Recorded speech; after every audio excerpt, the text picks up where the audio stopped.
نحمده ونصلي على رسوله الكريم أما بعد فأعوذ بالله من الشيطان الرجيم بسم اللہ الرحمن الرحیم۔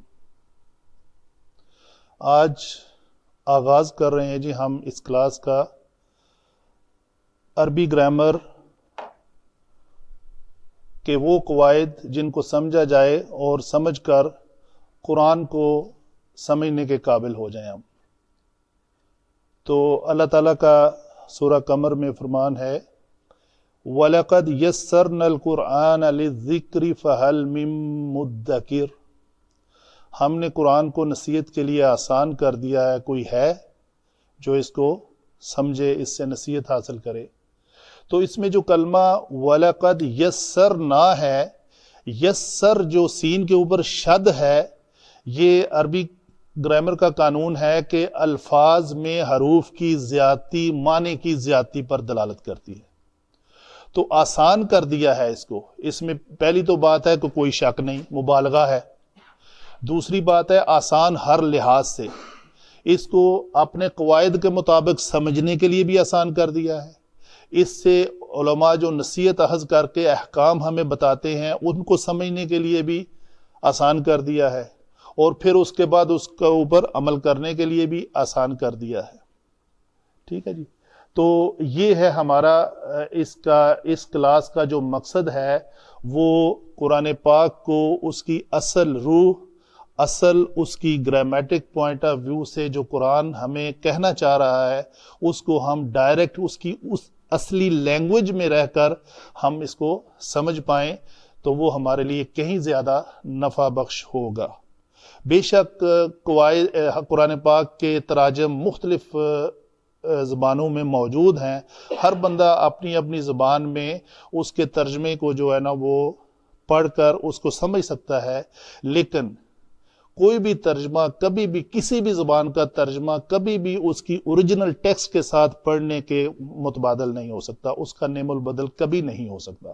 آپ کسی بھی لینگویج کا مثال لے لیں، ٹپیکل پنجابی میں آپ بات کریں تو ایک اشارہ آپ کر دیں کسی کو جس کی کبھی کوئی آپ لکھ بھی نہیں سکتے، تو اگلے بندے کو سمجھ آ جاتی ہے اس اشارے سے کہ میں نے کرنا کیا ہے۔ وہ چیزیں آپ نہ تو اس کو انگلش میں ٹرانسلیٹ کر سکتے ہیں، اور نہ ہی اردو میں، اور نہ ہی عربک میں۔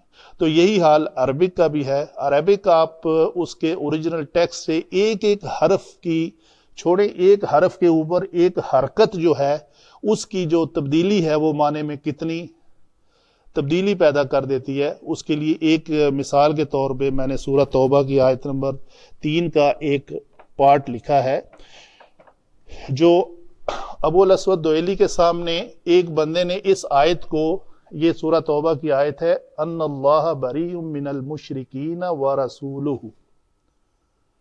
تو اللہ تعالیٰ بری الذمہ ہے مشرکین سے اور اس کا رسول بھی بری الذمہ ہے۔ یہاں پہ بری ان محذوف ہے، ایک یہ مبتدا ہو کر یہ اس کی آگے اس کی خبر ہے۔ تو اس نے کیا کیا، اس نے پڑھ دیا ورسولہ، تو وہ فوراً طیش میں آ گئے، غصے میں آ گئے۔ انہوں نے کہا کہ اللہ تعالیٰ اپنے رسول سے بری الذمہ ہے۔ اس کا معنی اس طرح بنتا ہے من المشرکین، من کے بعد حرف جارہ کے بعد مشرکین حالت جر میں ہے، ٹھیک ہے۔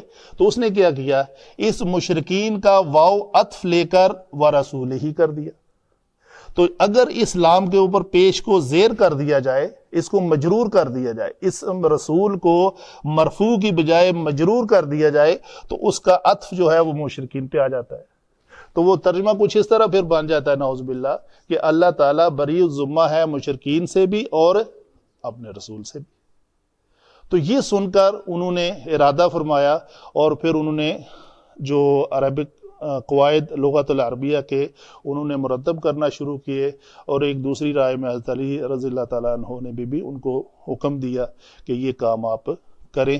تو علم نحو تو ارادہ کرنا، اس کا نام بھی اسی مناسبت سے پڑا ہوا ہے، علم نحو، کہ انہوں نے ان قواعد کو مرتب کرنے کا ارادہ فرمایا۔ قصہ مختصر میں اپنی بات کو شارٹ کرتا ہوں۔